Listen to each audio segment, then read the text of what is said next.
आज माझी आजी गावावरून आली होती आणि येताना तिनं खूप सारा भाजीपाला माझ्यासाठी घेऊन आला होता.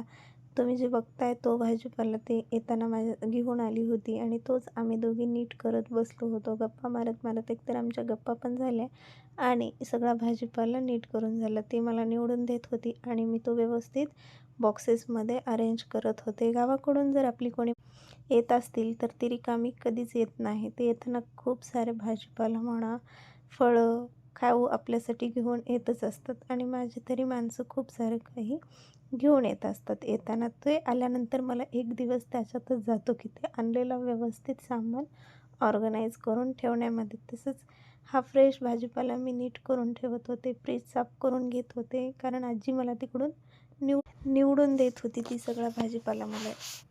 आणि मी एकेका बॉक्सेसमध्ये भाजीपाला सर्व धुवून स्वच्छ पुसून बॉक्सेस नीट ऑर्गनाईज करून ठेवत होते. हे बॉक्सेस मी मिशोवरून घेतलेले आहेत आणि मला याचा खूप उपयोग होत आहे सध्या. कारण एका बॉक्समध्ये पाव किलो आरामशीर भाजीपाला बसतो आणि आपल्याला एका भाजीसाठी पाव किलो भाजी लागतेच. मग आपण करत असताना ते एक डब्बा घ्यायचा आणि भाजी करून घ्यायची.